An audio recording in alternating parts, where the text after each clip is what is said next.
Real Senator Larson.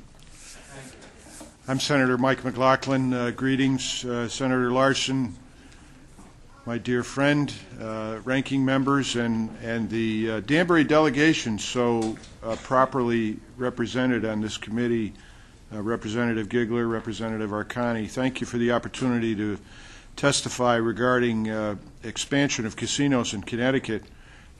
First and foremost, I would like to say no to Danbury. I don't think a casino is right for the Danbury economy. We have consistently the lowest unemployment rate in the state of Connecticut. I don't believe that it's a good fit for our economy. And although we are grateful for all that the two tribes have done in Connecticut over the last 20 years, I would respectfully request that Danbury be taken off the list for consideration. I furthermore believe that casinos, as casino expansion that's being discussed, I think there seems to be some confusion. We're not talking about, as I understand, a casino like we see at Foxwoods or Mohegan Sun. We're talking about a gambling parlor. It's basically a supermarket-sized casino, something around 100,000 square feet, your super stop and shop in your neighborhood, something along that lines. If you travel across the country, you'll see in one of the other 35 states in America that have casinos that they dot the landscape and they're very small. They're not casinos like we have in Connecticut. And along the interstate highways, you can go 50 miles down the road and find another gambling parlor. They call them casinos. And that's really, I think, what we're hearing is what's going to be proposed for perhaps north of Hartford. I frankly don't think that's a good fit for the state's economy. I'm not sure that a 100,000 square foot casino facility is really going to save thousands of casino jobs in Connecticut. Thousands of jobs seem like it's more appropriate a discussion for a great big casino like is being proposed in Massachusetts.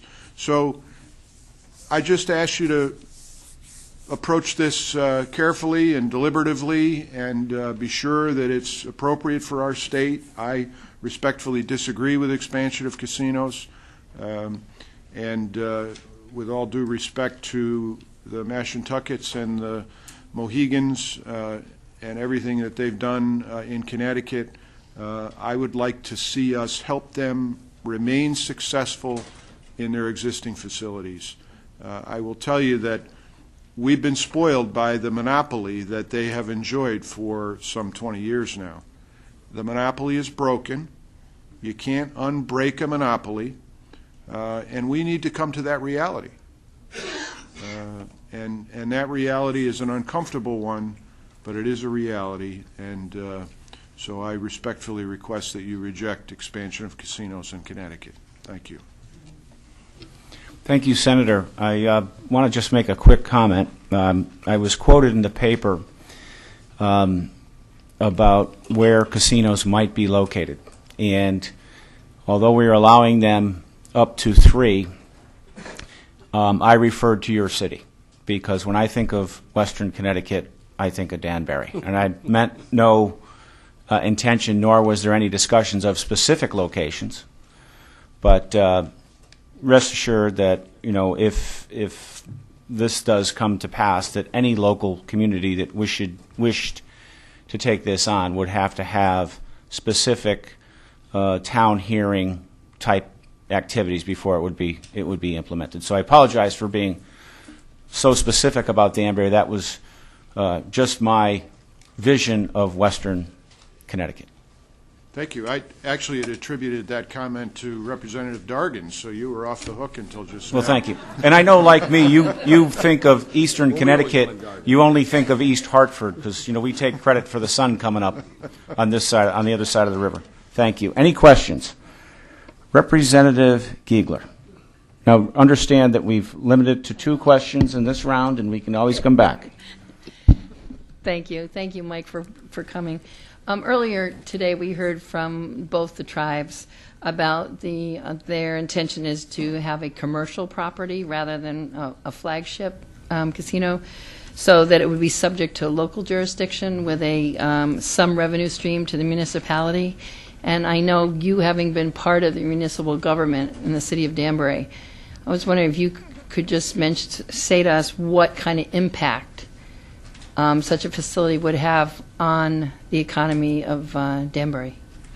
Well, if we're talking about a gambling parlor where there is no restaurant, there is no hotel, then surrounding businesses can benefit, no question about it.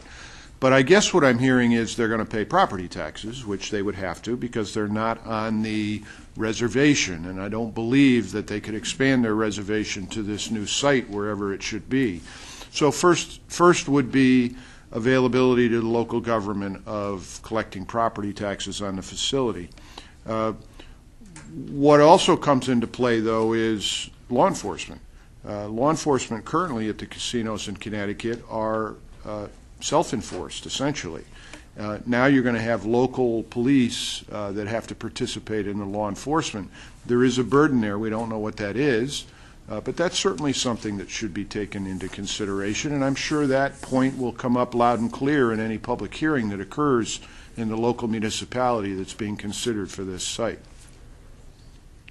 And just the second question and final question is, I remember years ago, I think it was when I first got in, and I was sorry that I missed Chief Velke from the Scattercoats in Kent, but wasn't there an issue that we had discussed about claiming potential tribal land that may have been located within the city of Danbury, specifically thinking of over by the Union Carbide properties? Yeah, this is how I got to be so well informed, if you can call it that, on the casino industry, because when I first came to the mayor's office as chief of staff to Mayor Mark Bowden in 2001, soon after, we were told that the Scattercoat tribe of Kent was soon to be recognized as a federally recognized tribe, and that could mean that a casino could come to Danbury. Well, we were all scratching our head. How could that happen? The Scattercoat tribe state reservation, and that's the difference. They're a state recognized tribe and not a federally recognized tribe. Their reservation is in Kent. And how could they just move their reservation to Danbury?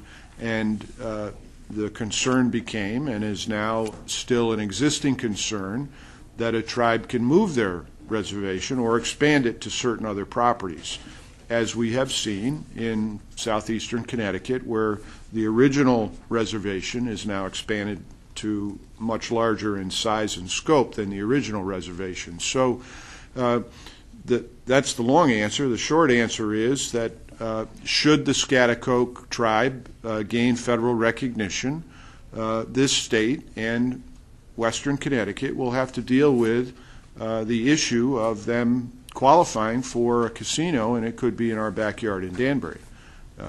And once again, I think our community will oppose that idea. All right, thank you so much. Thank you. Any further questions? Second round, Tony? Representative. Thank you, Senator. Very quickly, Senator, your testimony, you thought that the casino wouldn't be a good fit in Danbury because of your high unemployment rate and the effects. Low unemployment rate. Oh, you have a low unemployment. Okay, I'm sorry, I heard that wrong. I'm looking at my community, Waterbury, and actually about 20 years ago, we entertained the thought of setting up a casino with the Scattercoats if they did gain federal recognition. And the thought back then was, a community like Waterbury where we had a very high unemployment rate, that it could come in and actually benefit our community and provide jobs. Do you believe that? Because this is a gaming parlor, and I'm not really sure. I heard the testimony from the two tribal leaders that everything they do is going to be, top-notch and magnificent. And you described pretty much like a Stop and Shop size facility, and it kind of, didn't set well in my mind. Do you think this can be beneficial to a community like with a high unemployment rate in an area like Waterbury, for example? Well, listen, I would be the first to say that the Mashantuckets and the Mohegans don't do anything second class. There's no question about it. However, we're not talking about either one of those two facilities. We're talking about taking over, let's say, on Wolcott, out on Wolcott Street in Waterbury, one of the supermarkets or the old Caldor or whatever, one of those stores or one of those sites, and having a roughly 100,000 square foot facility. Will the local restaurants gain some business from the traffic from this facility? Yeah, they will, no question about it. They don't have a hotel that goes with the facility, is my understanding, although I haven't seen a plan yet, but this is what I'm hearing. It is just a big room, essentially, with table games and slot machines. If that's the case and they're not serving food, that means someone's going to leave the facility and go to the restaurant in the neighborhood and eat, and if they're going to stay over, they're going to use a local hotel. That does help, no question about it. I just don't think that's right for my community, where I live. And I can't dispute that Waterbury may or may not benefit from it. That would be your opinion, not mine. Thank you, Mr. Chairman, and thank you, Senator. Appreciate it. Any further questions? Senator, thank you for your testimony. John